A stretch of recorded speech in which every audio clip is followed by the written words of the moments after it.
Alright guys, so I'm going to show you how to make this 3D printed stimulant injector from Escape from Tarkov. First thing you're going to want to do is use the link in the description to download the STL files for 3D printing, and that'll also come with the files for printing the labels.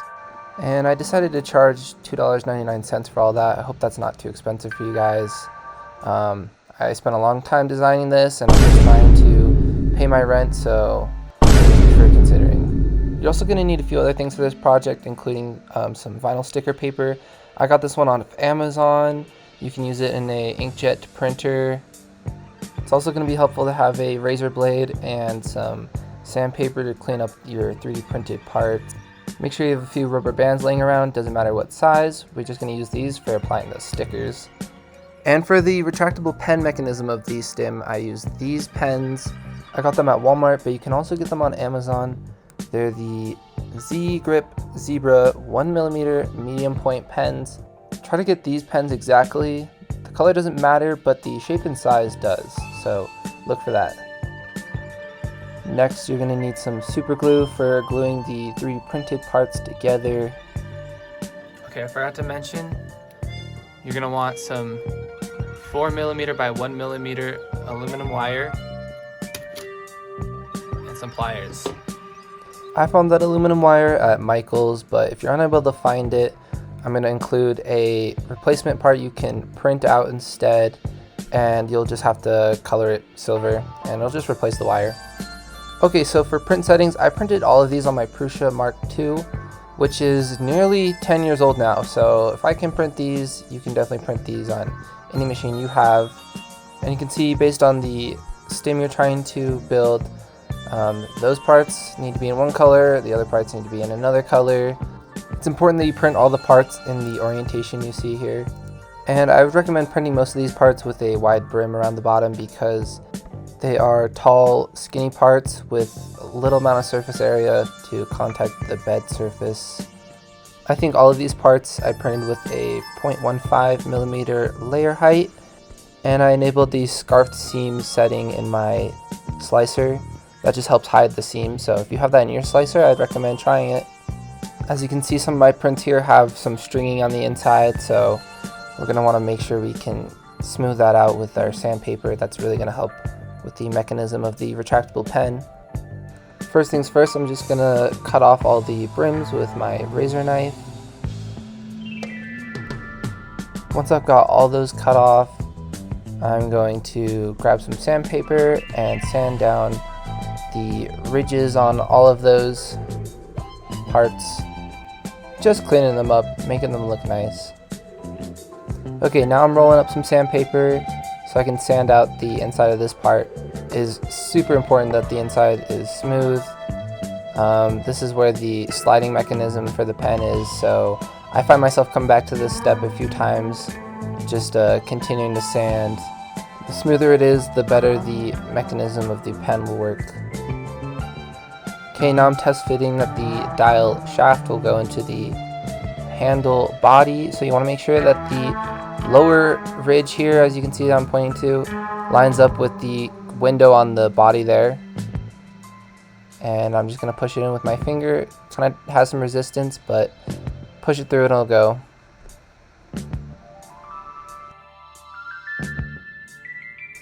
And I'm just testing that it'll smoothly rotate back and forth. It has a stop on the end, so you can't rotate it 360 degrees. Now I'm testing that the dial knob snaps onto the end of the dial shaft. We'll eventually be gluing these two parts together, so.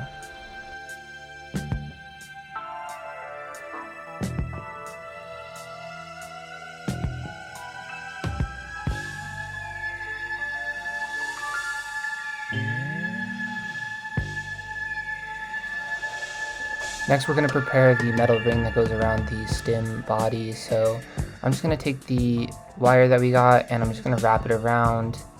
That'll give me an idea of how much I need to cut off. And again, if you're just going to 3D print this part, you can skip this step, jump ahead in the video. And once I cut off my piece of wire, I'm going to use the pliers to bend the ends in a little bit so they don't stick out. And then I'm going to start forming my wire around the 3D printed Stim body collar. This is where the wire will go during final assembly. And I'm just trying to make it perfectly circular around here. As you can see, I have a little bit too much wire as the ends are overlapping, so I'm going to go ahead and snip off a little bit more.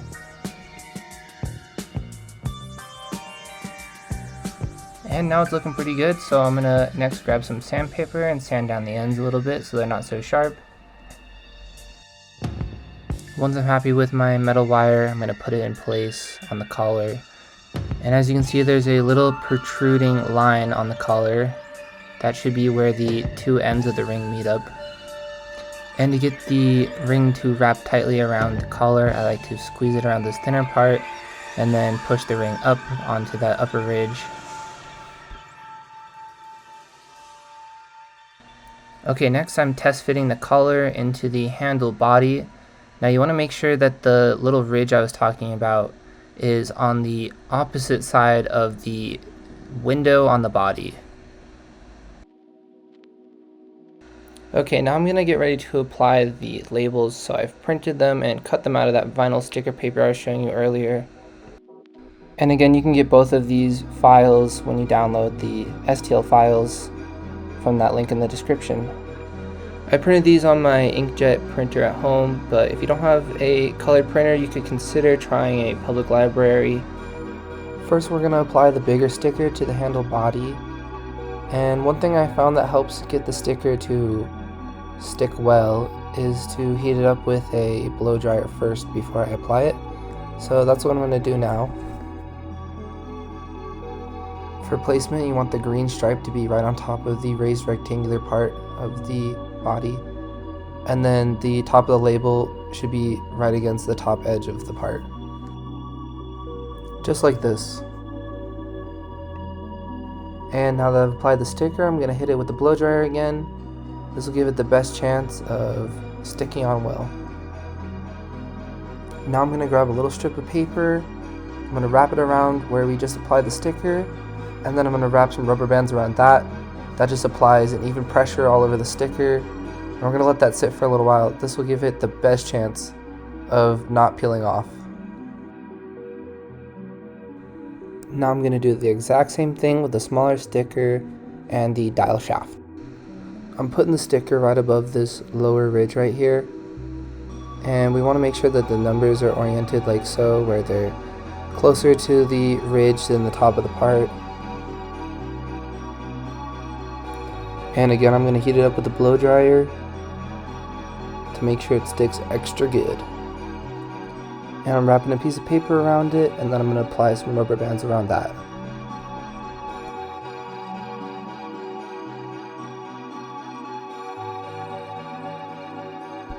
Now we can disassemble the pen. So we don't need this top plastic part, we can get rid of that. We want to keep the spring and the cartridge. We want to remove the back clicky part from the plastic tube. You can get rid of the plastic tube, we're not going to use that. Make sure you hold on to the little white piece that came out of there. Fits in there like that. Gonna pull out this metal clip, and then we can get rid of that. So now we're left with these three pieces of the pen. First thing we need to do is we need to remove this protrusion that held the clip of the pen, and eventually this is going to slide into this part. I'm trying to break it off with some pliers, but if you had a saw or something, that would probably work much better than this. And now I'm just going to keep sanding it down until it's completely smooth. To test that it's smooth enough, I'm going to stick it into the indent in the dial shaft. And if there's any friction between the two parts, then we got to keep sanding it. Now that it's smooth and there's no friction, we're good to move on. Just slide it into this piece like so. Now we're going to take the pen cartridge, we're going to snip off the end a little bit so that it looks like this one. Should be about 93 millimeters. Keep in mind it's better if it's a tiny bit too long at first than too short.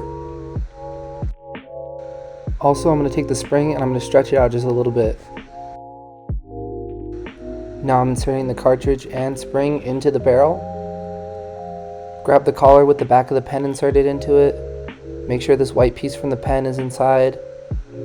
Now you're going to notice that there's a locking mechanism between the collar and the barrel. So what you're going to want to do is line up the grooves, push the parts all the way together, and then twist the barrel clockwise, as you can see here. This just makes it so we don't have to glue these two parts together, so that in the future we can pull them apart to replace the pen cartridge if needed. As you can see here, I'm just testing the pen mechanism, making sure it doesn't get caught on anything inside. Now that we've let our pieces with the stickers sit for a while, it's time to remove the rubber bands. I'm just checking to make sure that the sticker looks well adhered and that the corners aren't peeling up or anything. Removing the rubber bands from the other part as well, and I'm just going to check that this sticker looks good. Okay, now we can test fit that these two parts fit together with the sticker on it. I'm just checking that there's not any added resistance, like the stickers rubbing on the inside of the handle body. If these two parts work like before, then we can move on. Otherwise, I'm going to need to sand the inside of the handle body some more. Now I'm popping on the dial knob, pushing those firmly together. Now I'm grabbing the collar and barrel, making sure I put the ring on first, and then we'll slide that into the handle body.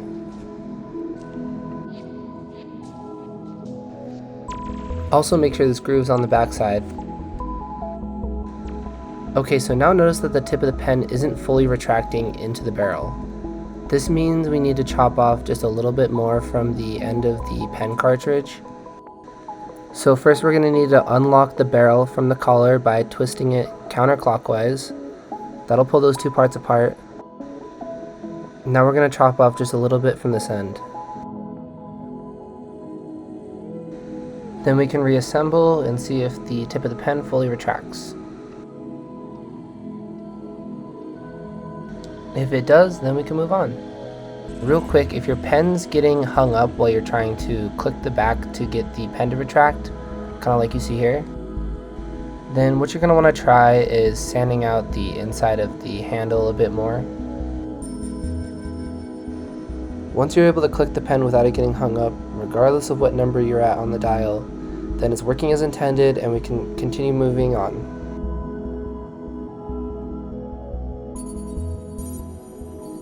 After putting the dial knob and the cap on, it is fully assembled. Now, as long as everything fits well and works as intended, we can move on to the last step, which is gluing everything together. Take everything apart and grab your super glue. First thing I'm going to glue is this dial knob onto the dial shaft.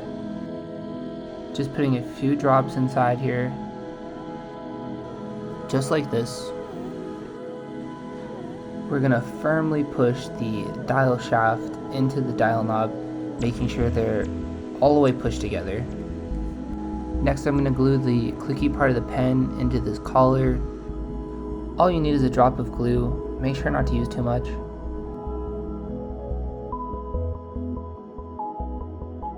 Now we can glue the cap clip onto the cap. Just put 2 small drops on the top and bottom of the slot, and then firmly push the clip in.